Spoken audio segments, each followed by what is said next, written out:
আসসালামু আলাইকুম, আমি মোহাম্মদ ইকবাল হোসেন সেম একাডেমিতে আপনাদের স্বাগত জানাচ্ছি।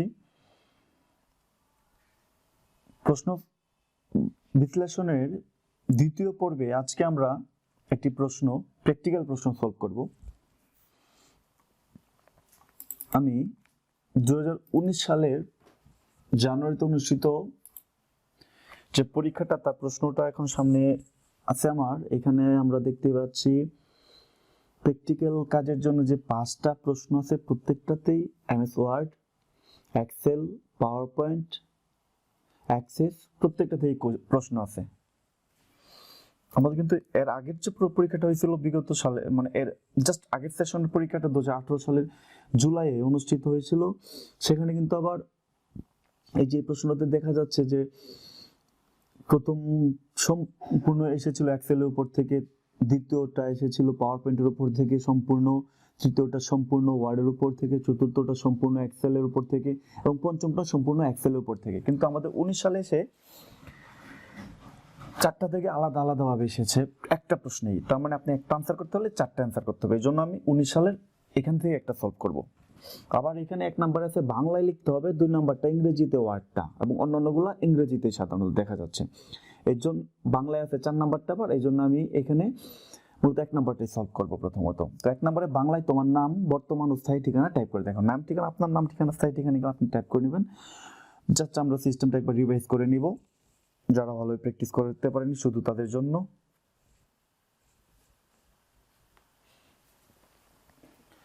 তো আমি ওয়ার্ড ওপেন করে নিচ্ছি।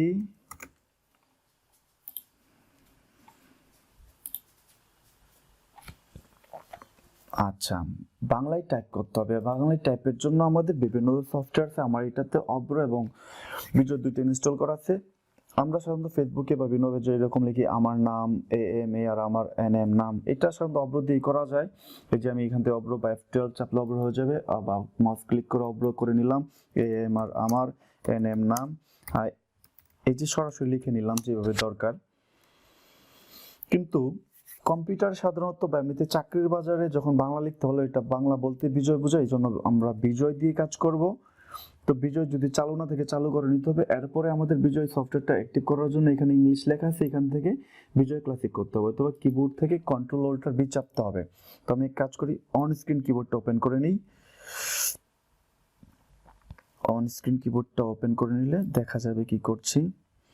অন স্ক্রিন কিবোর্ডটা ওপেন করে এখান থেকে আমি এই যে কন্ট্রোল অল্টার বি চাপলাম, এই বিজয় হয়ে গেল। এরপর আমার ফন্টটা বিজয় নিতে হবে, সূত্র নিয়ম যে। আরেকটা কথা, এখানে আমার অব্র যদি চালু থাকে, অব্রের ফন্ট হবে কালপুরুষ, এই যে কালপুরুষ, আর টাইমস নিউ রোমান, এগুলো অন্যান্যগুলো ইংরেজির। আর বিজয়ের জন্য সবচেয়ে প্রচলিত হচ্ছে সূত্র নিয়ম যে ফন্ট। এখন পরবর্তী কাজ হচ্ছে, এখানে আমার যে কিবোর্ড আছে ইংরেজি 26টা অক্ষর, এখানে এইটার জন্য বাংলা অক্ষর কোনটা কি হবে, তাই তো জাস্ট এখানে শুধু এটুকু রিভাইজ করবো। আমি সরাসরি কিবোর্ড লেআউটে যাব, বিজয় লেআউটটা ওপেন করলাম। এটা শুধু একবার জ্বালাই করে নিব। এখানে আপনারা যাদের এখনো একটু প্রবলেম আছে, এখানে আরেকবার যাচাই করে নেবেন। জে, আমরা দেখছি জেতে 2টা অক্ষর আছে, ক এবং খ।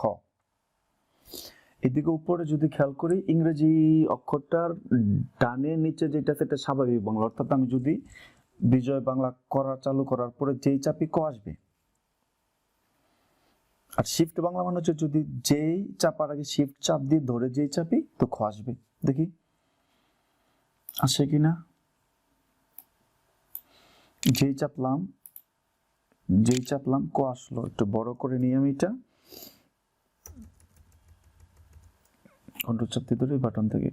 এখন আমি যদি শিফট চাপ দিয়ে ধরে যেই চাপি খ আসলো, ঠিক আছে। আচ্ছা, এরপরে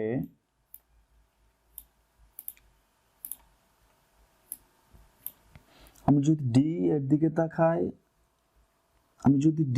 তাকাই, তো ডিতে স্বাভাবিকভাবে দিলে তার মানে হ্রস্বইকার আসতেছে, শিফট ডি দিলে দীর্ঘইকার আসবে। এরপরে লিঙ্ক স্বাভাবিক বাংলার মানে হচ্ছে জি চাপ দেওয়ার পরে যদি আমি ডি চাপি তো রস্বই আসবে, এবং জি চাপ দেওয়ার পর যদি শিফট চাপ দিয়ে ডি চাপি দীর্ঘ ইকার আসবে। দেখি একটু, যাও আবার সাইডে যাও, তুমি পরে আই,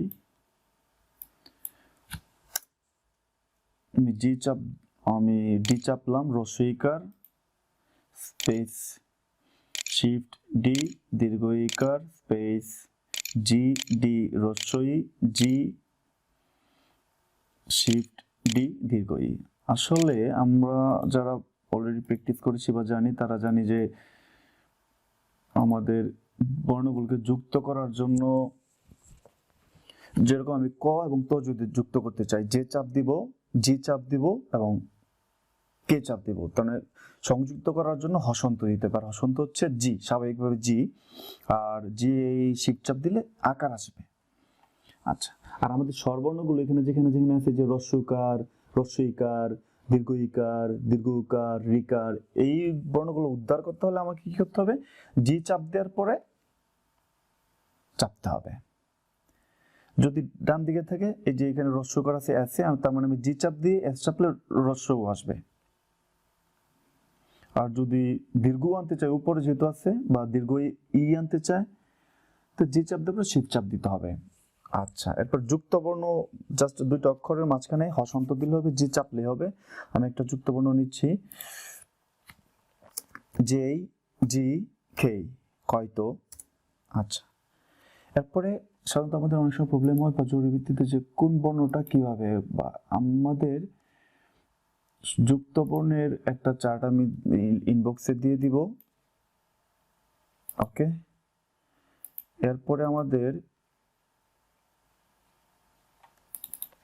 প্রশ্নে খ নাম্বার হচ্ছে 5 জন শিক্ষার্থীর 3টি বিষয়ের নম্বর সহ মোট নম্বর বের করে ডিসেন্ডিং অর্ডারে সাজিয়ে দেখাও।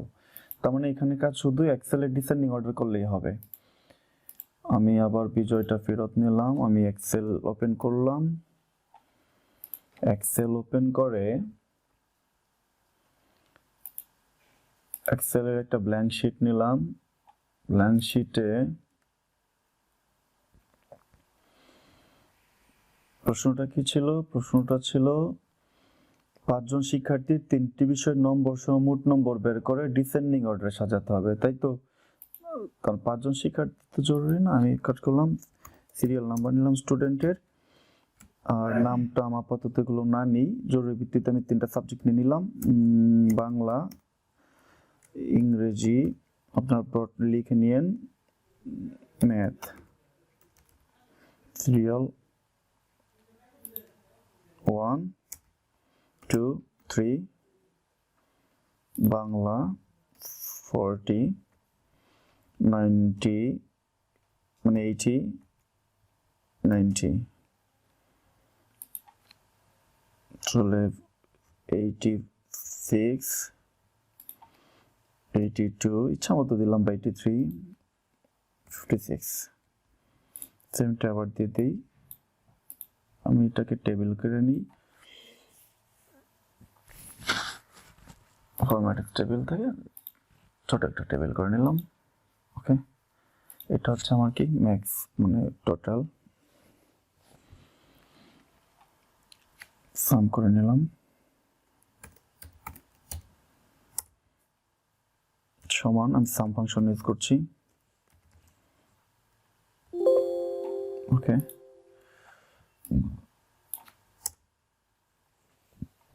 এই ছোট, এটা 3টার জন্য সাম ফাংশন ইউজ করে সরাসরি যোগ করা যাবে। কারো কিছু যদি ডিপলি জানা দরকার পড়ে তো কমেন্ট করবেন অবশ্যই। এখন এটা অ্যাসেন্ডিং অর্ডার সাজাতে হবে আমাকে।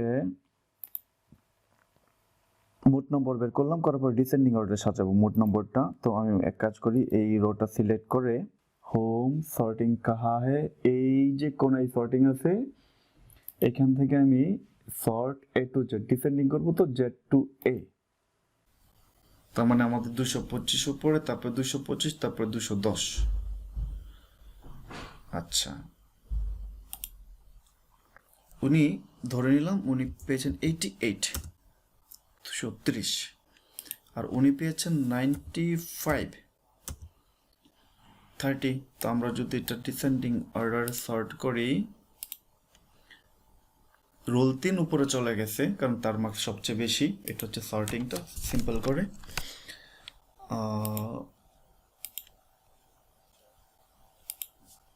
তখন আমরা এক্সেলের সর্টিংয়ের কাজগুলো যে এখান থেকে আমরা দেখেছিলাম ওভারভিউ থেকে কোন কাজটা করে ইমার্জেন্সি রিভাইজের জন্য। আমাদের পরবর্তী হচ্ছে এমএস অ্যাক্সেসে ব্যবহার করে 5 জন কর্মচারীর নাম পদবি বেতন ফিল্ডে ডাটা টেবিল তৈরি করা। এটা সিম্পল একটা ডাটা টেবিল করবো আমরা অ্যাক্সেসে। তো অ্যাক্সেস ওপেন করছি আমি, এক্সেলটা কেটে দিয়ে এর মধ্যে ডোন্ট সেভ, আমি ব্ল্যাঙ্ক একটা ডাটা বেছে নিব। আমার প্রশ্নটা ছিল 5 জন কর্মচারীর নাম পদবি বেতন ফিল্ড টেবিল। এখানে আমি ভিউয়ে গিয়ে ডিজাইন ভিউ থেকে ডেটা ডিজাইন ভিউ থেকে টেবিলের নাম দিব এমপ্লয়িজ, ওকে। দেন আইডি 5 জন কর্মচারীর নাম পদবি বেতন,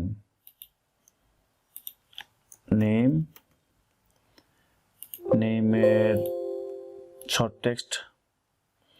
টেক্সটের ফিল্ড সাইজ হচ্ছে 255, পদবি হচ্ছে ডেজিগনেশন নিলাম আমি, ডেজিগনেশন একটা পদবি শর্ট টেক্সট, স্যালারি আমি কারেন্সি নিব, ওকে। দেন আমি ডেটা শিট ভিউয়ে গিয়ে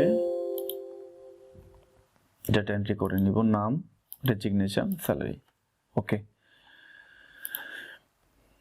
তারপরের প্রশ্ন ছিল এমএস পাওয়ার পয়েন্টের মধ্যে 4টা স্লাইডে আমি একটাতে নাম, 2টাতে প্রতিষ্ঠানের নাম, 3 নাম্বারটাতে একটা যে কোনো ইমেজ, 4 নাম্বারটাতে থ্যাংক ইউ লিখবো, ওকে। Power point